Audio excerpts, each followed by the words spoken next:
A ver, vamos a meternos de lleno en esto. La alquimia. Mucha gente pues la ve como ese intento medio fallido de crear oro, ¿no? Pero, ¿y si eso fuera solo la superficie? Si debajo hubiera una historia mucho, mucho más profunda. Hoy vamos a explorar la alquimia no como química antigua, sino como una narrativa espiritual increíble sobre el origen de todo.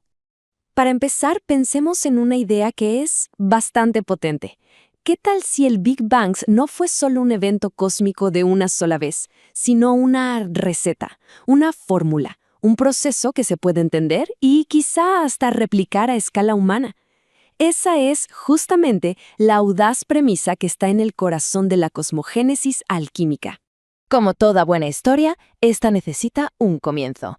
Y el nuestro arranca antes del comienzo mismo, antes de que existiera nada, en un estado de unidad total, absoluta sin manifestar, un silencio perfecto.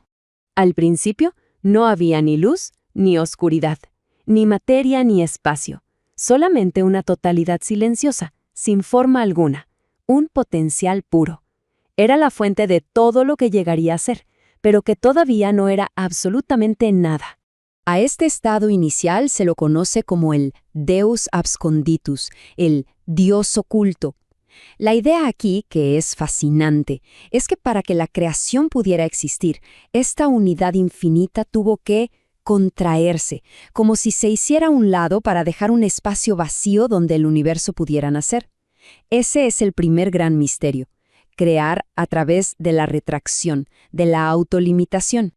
Ahora, esta contracción divina no deja un simple vacío. No, lo que genera es la prima materia. Pero ojo, no hay que pensar en ella como arcilla o piedra. Es más bien el espíritu en bruto del universo, un vapor caótico, a veces llamado iliáster, que contiene el potencial de absolutamente todo. Las estrellas, los planetas, la vida misma. Es la materia prima espiritual de la que todo se va a formar. Y de repente, en medio de este caos primordial, sucede el primer acto de orden. El Corpus Hermeticum lo describe de una forma muy poética. Una palabra, un verbo divino, introduce una vibración. Un fuego puro, que es el espíritu, se separa de esa naturaleza húmeda y caótica. Ahí arranca el gran proceso de diferenciación que conocemos como creación. Bueno, ahora pasamos de lo cósmico y teórico a una visión mucho más visceral. Para que el mundo como lo conocemos exista, esa unidad primordial se tiene que romper. Y este acto de separación es dramático, es violento y es profundamente simbólico, tal como lo vio un maestro alquimista en una visión aterradora. El alquimista Zósimo de Panópolis nos cuenta esta visión que, de alguna manera, le pone un rostro al drama cósmico. Él se encuentra con Ion, una figura que es un sacerdote, pero que no es una persona real. Es un principio, el principio de la unidad, que debe ser sacrificado para que la multiplicidad, o sea, el universo, pueda nacer. Lo que vemos aquí no es un caos sin sentido, para nada. Cada paso, desde el desmembramiento que se hace según la regla de la armonía, hasta la quema final, es un procedimiento metódico, casi un ritual. El desollamiento, la mezcla de huesos y carne, todo, absolutamente todo, está diseñado con un propósito muy claro: liberar el pneuma, esa chispa de espíritu divino, de la prisión de la forma material. Y esto no es solo una visión abstracta, Zósimo la conecta directamente con el laboratorio. El sacrificio ocurre en una fiale, una especie de copa-altar. El mismísimo equipo del alquimista se convierte en el escenario de este drama cósmico. Esos 15 escalones que se ven simbolizan el ascenso, el camino gradual desde la materia oscura y caótica hasta la luz purificada del espíritu. Entonces, el punto clave es este. Desde esta perspectiva, que es muy gnóstica y alquímica, la creación no es un acto pacífico, es una caída, una fragmentación violenta. La unidad tiene que romperse para que la chispa divina, que queda atrapada en la materia, pueda ser liberada y eventualmente reunida en una forma mucho más elevada. Claro que Zósimo no estaba solo en esto. Hubo toda una línea de grandes maestros que continuaron descifrando y trabajando con estos mismos principios de la creación. Nombres como Nicolás Flamel, Paracelso o Fulcanelli. Ellos no se veían como simples observadores, se veían como co-creadores, como si participaran activamente en la gran obra de la naturaleza. Paracelso, por ejemplo, revolucionó por completo el pensamiento alquímico con su modelo de la stria prima. Para él, todo, absolutamente todo en el universo, desde un metal hasta una persona, está compuesto por estas tres semillas divinas. El azufre es el alma, el principio activo, lo que arde. El mercurio es el espíritu, lo volátil, lo que conecta. Y la sal es el cuerpo, la base material que le da forma a los otros dos. Otros maestros, en cambio, se enfocaron en una llave específica para abrir este secreto. Basilio Valentín, por ejemplo, veía la creación como la condensación de un vapor mineral que venía de las estrellas, y encontró en el antimonio, al que llamaba león devorador, el agente perfecto para purificar la materia.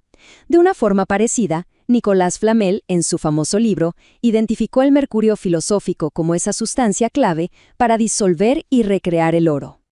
Pero la alquimia no solo se escribió, también se pintó, en un manuscrito hermosísimo que se llama Splendor Solis, atribuido a Salomón Trismosin. Todo el proceso se representa visualmente. Y aquí, la redención de la materia es un viaje desde la oscuridad hacia la luz de un sol filosófico, que es como un sol interior que ilumina y perfecciona todo lo que toca. Y esta idea no se quedó solo en libros o laboratorios, Un alquimista muy misterioso del siglo XX, Fulcanelli, propuso algo increíble, que las grandes catedrales góticas de Europa son, en realidad, libros de piedra. Su arquitectura, sus esculturas, sus vitrales, no son simple decoración, codifican todo el proceso de la creación alquímica para quien sepa leer esos símbolos.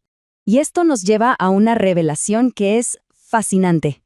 Este relato alquímico de la creación no es una idea aislada. Resulta que es un arquetipo universal, una verdad que encontramos en otras grandes tradiciones esotémicas del mundo, aunque claro, con otros nombres y otros símbolos. El principio central de la alquimia es solve et coagula, que significa disuelve y coagula. Bueno, pues este proceso es un reflejo casi perfecto del concepto cabalístico del Tzimtzum, donde el infinito se contrae para crear espacio. Y también tiene ecos en el concepto teosófico de Fohat, esa fuerza cósmica que imprime el plan divino en la materia. Son como distintos idiomas para describir la misma fórmula cósmica. Algunos textos, como los de Zósimo, le dan a toda esta búsqueda un propósito todavía más profundo. La alquimia sería una ciencia sagrada, una gnosis, un conocimiento secreto enseñado a la humanidad en tiempos primordiales para sanar esa fractura inicial de la creación. O sea, no se trata solo de crear oro, se trata de redimir al cosmos entero. Y aquí es donde todo cobra sentido. Después de este viaje por el nacimiento del universo, el sacrificio divino y las enseñanzas de los grandes maestros, la alquimia nos da su revelación final. El verdadero escenario de esta gran obra no está allá afuera. Y esta frase lo resume todo de manera brillante. Todo este mapa cósmico, todo este drama de separación y reunificación es en realidad un manual para un proceso interno. La gran obra no se hace en un crisol de barro, sino en el interior de cada ser. La leyenda cuenta que quienes logran completar esta obra interna, quienes consiguen repetir la fórmula de la creación dentro de sí mismos, alcanzan un estado superior.